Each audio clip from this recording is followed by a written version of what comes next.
Cinderella phenomenon. I'm not sure how to start this. Let's just continue. No matter how much I try, I'm unable to sleep after my talk with Delora and Parfait. Mother was a wicked witch, and I'm the next bearer of the Tenbrarum. Oh, which things went so hard to say. It all makes sense now, why so many people hated me because they thought I would be just like Mother. Oh yeah, now it's all coming together. Insert Quank meme here, members new group. Oh, I feel the weight of that truth crash down on me and it's suffocating. What am I supposed to do now? I turn to my side, bring my knees to my chest. How do I know what the truth is anymore? Suddenly, an idea occurs to me. There is one other person who might know the truth. Wait, I thought you already knew the truth. Nanny? Waltz. I wonder how he's doing. Oh yes, he was injured, wasn't he?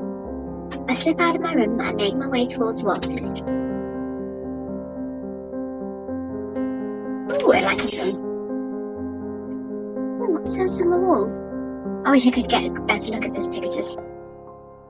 Waltz is sound asleep when I push the door to his room open. Oh, yes, because he has the body of a child. I pause to look at the hefty amount of herbs lying on the table.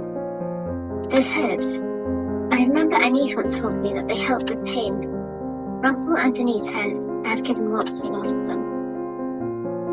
Thoughts about the truth of my mother retreat to the back of my mind as I remember the encounter with Varg.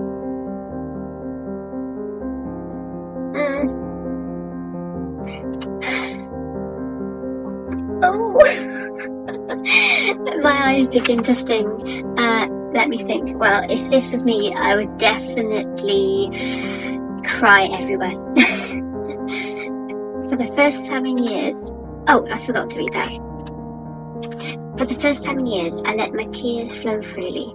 I do not even know why I am crying, and I find myself talking aloud. You said that crying doesn't make a person weak.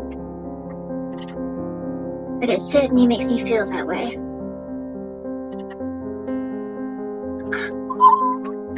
He's awake! This is all so sweet. I'm not gushing, I swear.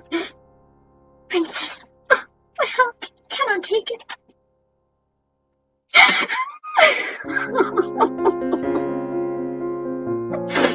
Oh my gosh, he's so beautiful. This is too much for my heart to handle. Okay, deep breath. What? When did he wake up? He was just pretending to be asleep, that sly dog. Hold on. Oh, you're the strongest person I know. Waltz's voice is soft and his words are slurred.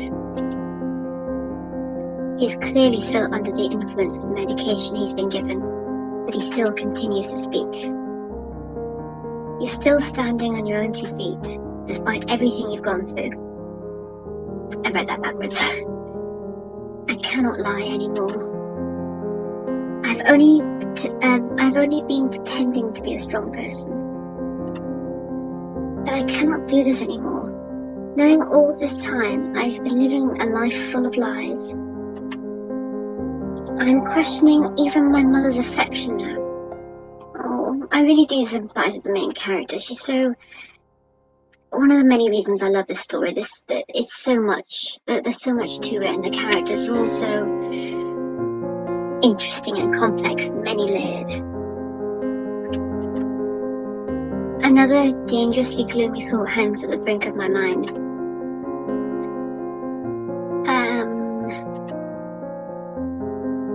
Oh, that's not true. I'm sorry, I should be reading it. I'm just getting a little bit emotional. Waltz's voice begins to grow weak as his eyes flutter closed. You're tired, Waltz. You should sleep. Oh, even a little avatar at the bottom's got tears.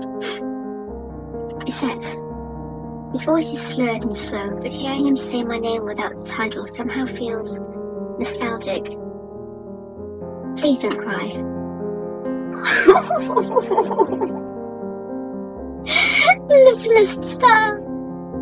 Little star, sorry. Waltz closes his eyes, finally surrendering to sleep. Oh, he was probably waiting for her.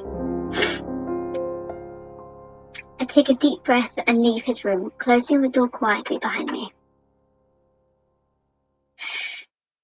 Oh, is that Waltz? Oh, I just touched the dog's nose. It's wet and cold and gross. Again.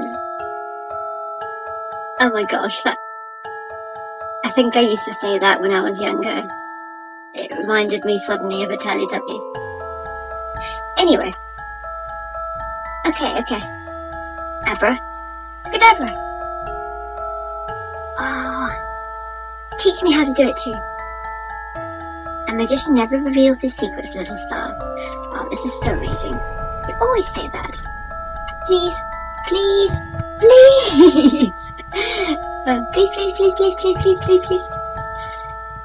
Don't tell me every child didn't do that. Oh, can I do this? Can I do that? Please. Just this one. Please. On your birthday, I'll teach you how to do it. On your birthday. Promise? Promise. Oh. I wake slowly, the dream somehow still clear in my mind. A dream about Waltz? Was that a memory? I shake my head before I glance at the clock, stopping to stare at the time. How is it already this late? Princess? Oh my gosh, is he awake? Waltz? The door opens and Waltz walks inside with a tray of food. He sets it down by my bedside as I stare at him in shock. Oh, you're finally awake. You're supposed to be in bed, Waltz. I'm only not an invalid. Invalid, I know, I'm just playing. But I'm fine, Princess. It's not like you to worry so much. I respond to his smile with an exasperated sigh. He will never heal properly if he does not stay in bed. Here, I wanted to give this to you yesterday. Waltz reaches behind his back and pulls out a neatly wrapped box. It looks as if he's pulled it out of thin air. Another magic trick. He hands me the wrapped box. What's this? No, you need to open it to find out.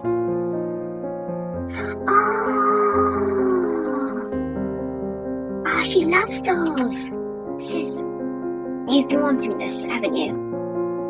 Yeah, you could probably see it in your eyes.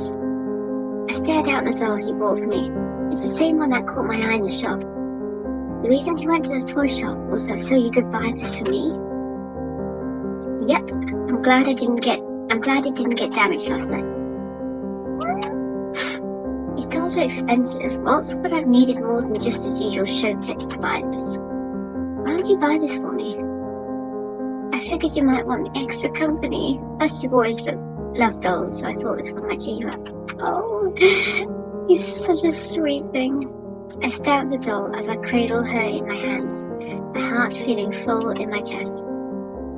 Thank you. I've never gotten an unexpected gift like this before. Waltz clears his throat. When I look up at him, I notice that he's excuse me, I need a drink of coffee.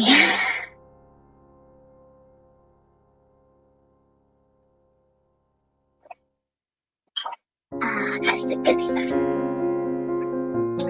Waltz clears his throat, and when I look up at him, I notice his expression is somehow sad. Lady Parfait told me that she and Delora told you the whole story yesterday. I have to apologize to you. For what? The reason why they didn't tell you earlier is because I asked that they keep it a secret. I look down at the doll, my mouth suddenly dry. Why? Because I wanted you to enjoy having a normal life, even if it was just for a short time. Well, they do say ignorance is bliss. Knowing the truth limits your freedom. I didn't want you to feel that pressure so soon. But I can see now that it was selfish of me to deprive you of the truth. I'm sorry. I clutched tighter at the doll, unable to look up at Watts. Why would you be so kind without expecting anything in return? Kindness doesn't always need to be paid back. When you do something for someone, they always expect the favour to be returned. That is what Mother taught me. From what I've experienced, no one is ever kind without expecting something in return. I don't expect anything from you in return, Princess. But how can I know for certain that you are speaking the truth? Well, you can't. No matter what someone's true intentions are, their actions are always up for a different interpretation. Ain't that the truth? So it'll be up to you to judge their actions. Only you can decide whether or not to believe in me. I pull my knees to my chest, curling up around the doll. I still do not understand how you can be so kind to me. You told me yourself it was the bearer that cursed you. That means my mother. Your mother was the witch that took away my magic and sealed it in Neverland. But that does not mean it is your fault that I'm cursed. You are more than just Hildy's daughter, Princess. You are your own person, and I know for a fact that you are capable of more goodness than Hildy ever was.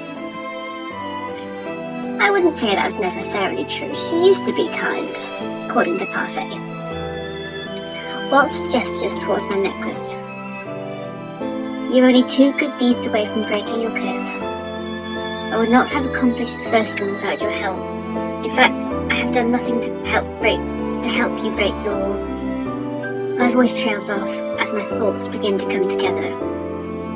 Waltz, to break your curse, you need to find Tinkerbell in Neverland, right? What do they look like? Neverland is a gold box with carvings of wings on top, and Tinkerbell is the matching key. I sit up abruptly. We have to go to the palace. Walt stares at me, his expression clearly perplexed. What? Why? Because I know where to find Tinkerbell in Neverland. Oh, it's going to be dangerous. Oh, be still my heart. He is gorgeous. Excuse me.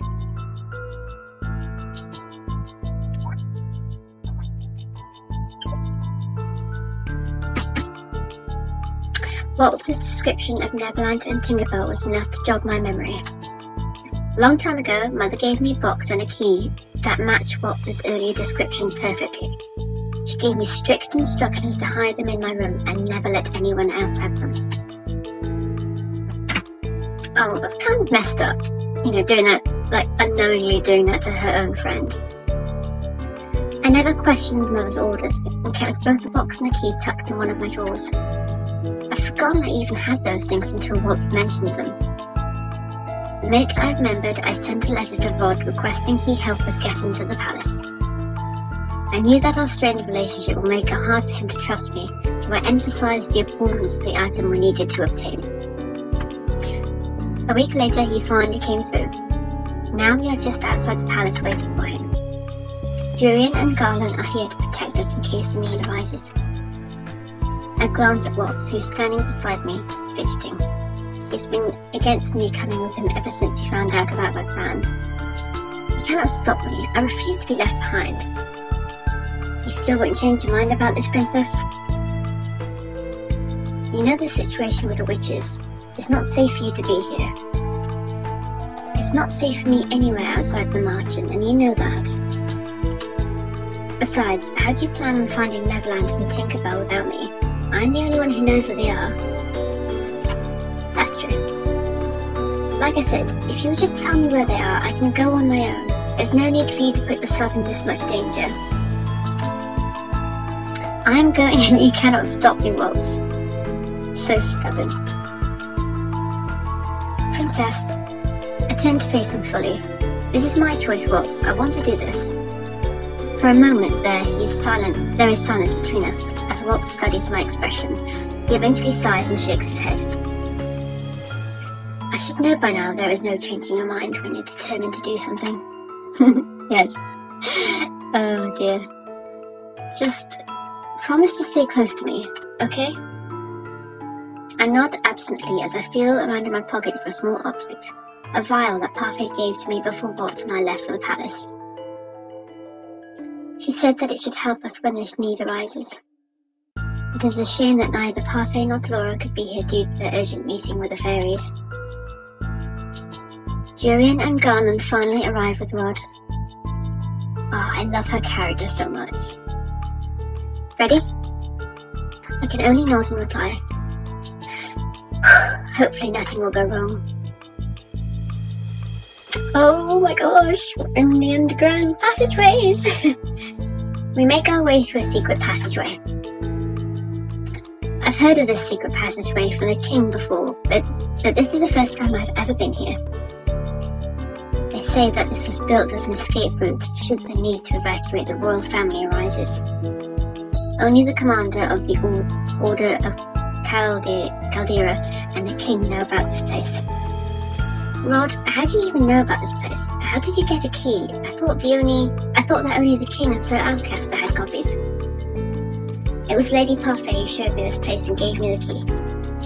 I can't leave the palace unattended on normal circumstances, so she suggested I go through here whenever I need to get to the mansion. Then how was she able to get a copy of the key? She stole it, probably. Ah, it was you? You should ask her that yourself. Anyway, you haven't even told me what you need from your room. It is an item that will break Walter's curse. I see. Why did it take you so long to respond to my letter? The palace has been on high alert since last week. Why? Rod stops and looks at me. The hesitation is clear in his eyes. Did something happen? A week ago, the king received a letter, a warning. A letter? It said that 3 days from now, the king will be judged and convicted. His crown will be given to one more worthy?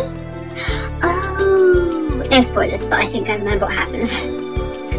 I stare at Rod with slow understanding.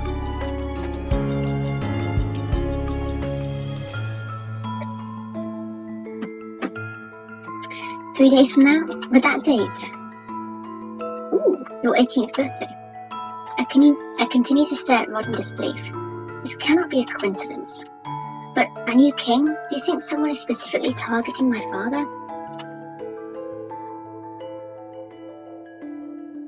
We all know that royals are always in danger. But this threat has made the king especially nervous. Are the witches involved in this? The silence that falls within the tunnels is heavy. I think there is a good chance they must be. That's why the Order of Caldera has tightened security. We continue walking in silence. Eventually, Rod points at something ahead of us. Here we are. The dim light of the tunnel illuminates a rusted door that leads into the palace. Rod looks around warily while Walt and I quickly duck into the shadows of a column. The guards will be doing their rounds on this side soon. We need to hurry. Right. The hallways are thankfully quiet as we traverse them. Rod did a good job of scoping out the times of patrol. Eventually, we reach my room. I stop at the door to my room, suddenly overwhelmed with nostalgia. It has been so long since I've been in my room. Oh, is this Elane's room there? No. By the king's order, your room has been untouched since you were cursed. Then, what has become of this room? I look at Rod in shock as he studies the door to my room with a complicated expression on his face. I think the maids have said he has to dust occasionally, but otherwise everything should be just as it was before. But why didn't he keep the room as it is if he does not remember me? I turn back to the door thoughtfully and glance at Rod. We can handle the rest. You should leave before you draw any unwanted attention. I do not want you to get in trouble. Don't worry, we will figure out a way to get back to that passage without alerting anyone. What? Oh, is this her caring for others now? You've changed. What do you mean by that? There it is. You would never have cared about someone else's safety before. Rod turns to leave before I can respond. Be careful. Thank you. I don't know why this has suddenly occurred to me, but he reminds me suddenly of Tamaki from Orion High School Host Club. Such a handsome prince. He's even got the blonde hair to match. Anyway, Garland and I will stand outside. Make it quick. I nod at Jurian before turning back to the door and turning the knob. I glance at Waltz and he nods to me. I take a deep breath and open the door. Okay, I can't remember what happens here, but I've got a bad feeling there's someone inside her room waiting for her. And there are her dolls. Rod told me that my room had been untouched since I left, but I was not expecting it to be like this. Nothing has changed. Well, he did say untouched. Not a thing out of place. There's not even a speck of dust on the dolls on my shelves. He said? I'm confused as to why the room has been untouched. Certainly the king would have thought to do something else with it. Or in the very least, he would not have had the maids come in consistently to clean it. But I cannot let myself linger on the questions. I have no time for them.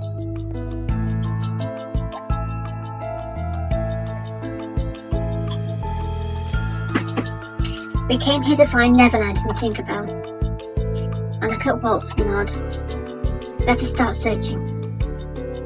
Wait, you don't remember where you put it? Time passes, but I am only able to find the key. The box is nowhere to be found, not even in the drawer I remember putting it in. Someone had stolen it. To think that you had Neverland and Tinkerbell this whole time. Have you tried searching for it in my room before? I have, but I didn't find anything. She must have used the glamour magic to hide it from me. Oh, darn her. I stare at the key with frustration.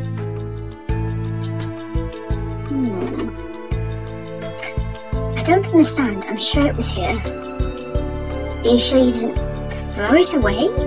No, I would never throw away such a beautiful box. Besides, I kept most of my things. They were all valuable to me, even if they were not outwardly beautiful. I wouldn't have believed you if I hadn't seen this. He leans down and plucks a puppet from one of my drawers. He holds it up with a smile, and I feel my cheeks heat in embarrassment.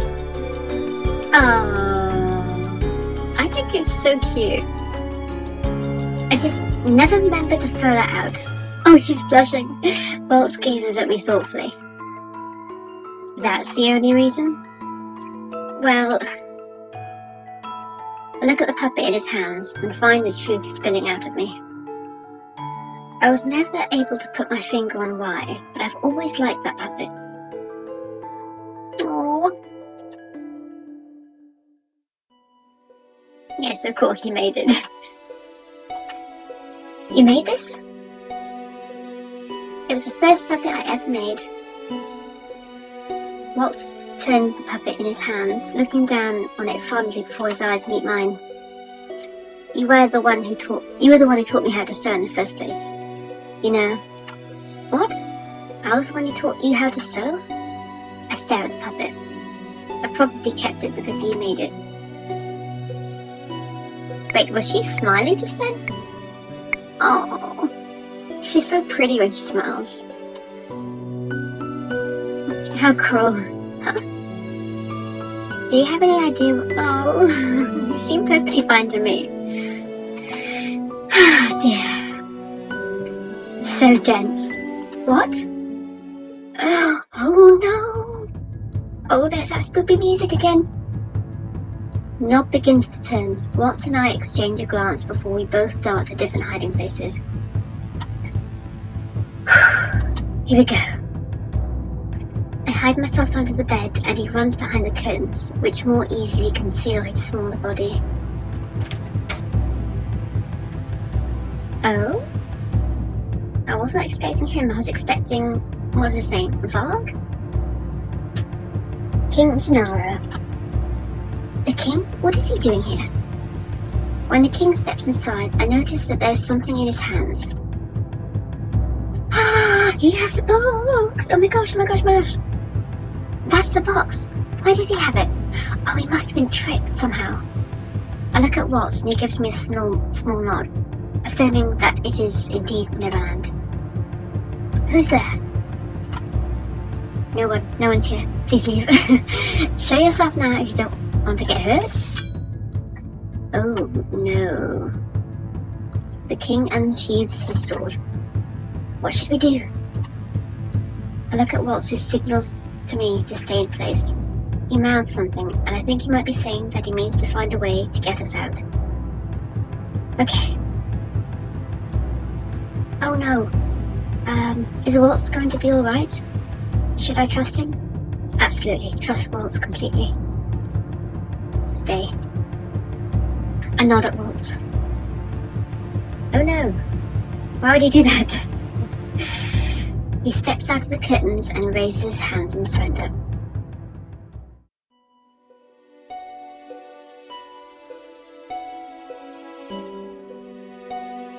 Do they kind of not look like father and son standing together like that? Anyway. Excuse me. Forgive me, Your Majesty. I know you. You were Hildir's apprentice. Waltz, was it? I remember that when Waltz had worked for Mother, so naturally the king would know who he was. It's been a while, Your Majesty. I'm honoured you still remember me.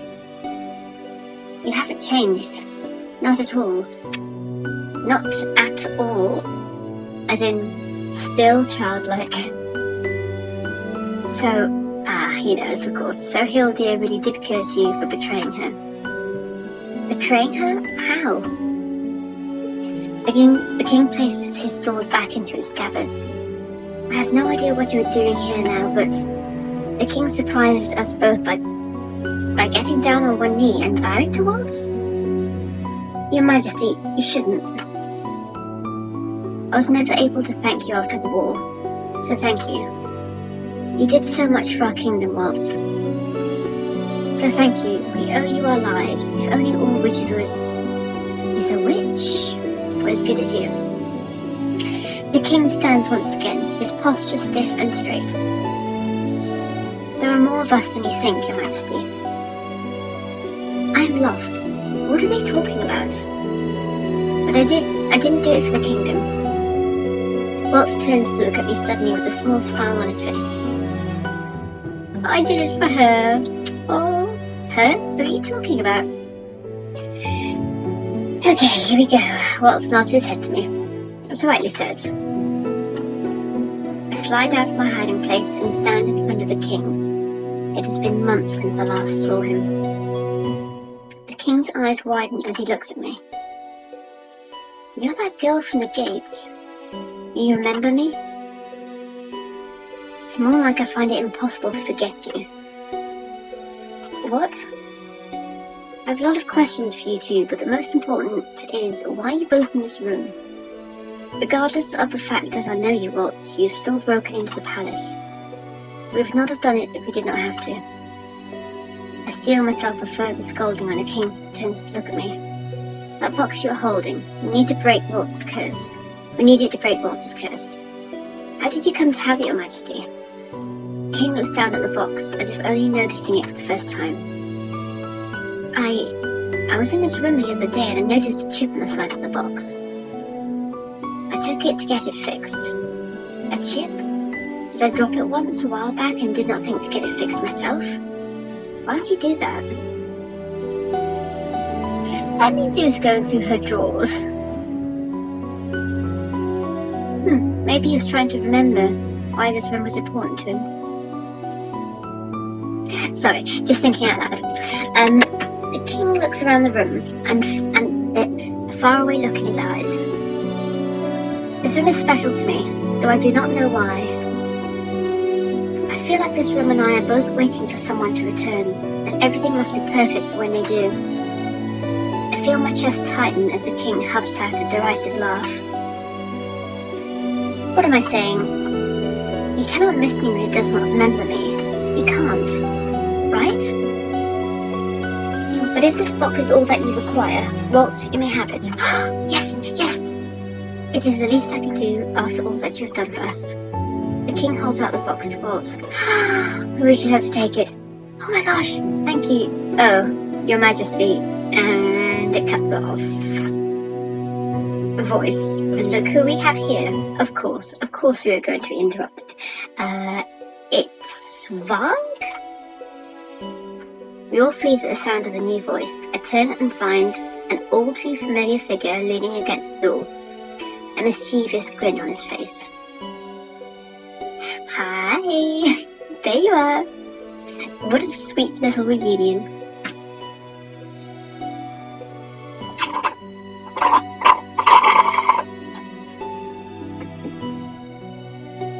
Excuse me. Oh.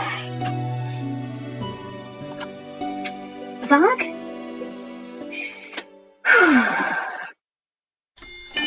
Chapter 6. Betrayals.